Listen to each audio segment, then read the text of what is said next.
February ತಿಂಗಳನ್ನ ಪ್ರೀತಿಯ ತಿಂಗಳು ಎಂದು ಕರೆಯಲಾಗುತ್ತೆ. ಈ ತಿಂಗಳಲ್ಲಿ ಒಂದು ವಾರ ಪ್ರೇಮಿಗಳ ದಿನವನ್ನ ಆಚರಿಸಲಾಗುತ್ತದೆ. ಪ್ರೇಮಿಗಳ ವಾರ ಫೆಬ್ರವರಿ 7ರಂದು ಪ್ರಾರಂಭವಾಗಿ ಫೆಬ್ರವರಿ 14ರಂದು ಕೊನೆಗೊಳ್ಳುತ್ತದೆ. ಫೆಬ್ರವರಿ 9ರಂದು ಚಾಕ್ಲೇಟ್ ಡೇ ಎಂದು ಆಚರಿಸಲಾಗುತ್ತೆ. ಪ್ರತಿದಿನ ನಿಯಮಿತವಾಗಿ ಡಾರ್ಕ್ ಚಾಕ್ಲೇಟ್ ಸೇವನೆ ಮಾಡುವುದರಿಂದ ನಮ್ಮ ದೇಹದಲ್ಲಿ ರಕ್ತ ಸಂಚಾರ ಉತ್ತಮಗೊಳ್ಳುತ್ತದೆ ಎಂದು ಹೇಳ್ತಾರೆ. ಇದರಿಂದ ರಕ್ತದ ಒತ್ತಡ ಕಡಿಮೆಯಾಗುವುದು ಮಾತ್ರವಲ್ಲದೆ ಹೃದಯಕ್ಕೆ ಸಂಬಂಧಪಟ್ಟ ಸಮಸ್ಯೆಗಳು ಕೂಡ ದೂರವಾಗುತ್ತವೆ. ಡಾರ್ಕ್ ಚಾಕ್ಲೇಟ್ನಲ್ಲಿ ನಮ್ಮ ದೇಹದಲ್ಲಿ ಕಂಡುಬರುವ ಕೆಟ್ಟ ಕೊಲೆಸ್ಟ್ರಾಲ್ ಅಂಶವನ್ನು ದೂರ ಮಾಡುವ ಗುಣವಿದೆ.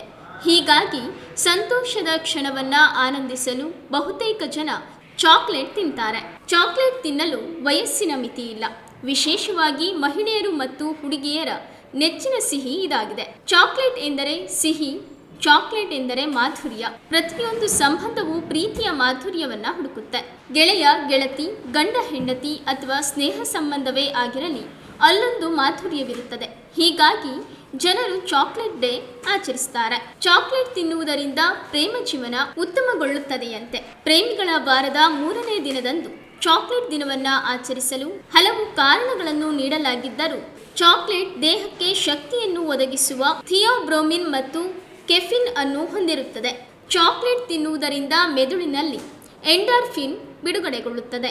ಇದು ನಮಗೆ ಶಾಂತಿ ಹಾಗೂ ಒತ್ತಡವನ್ನು ಕಡಿಮೆ ಮಾಡಲು ಸಹಾಯಕ ಎಂದು ವೈದ್ಯಕೀಯ ಸಂಶೋಧನೆಗಳು ತಿಳಿಸಿವೆ.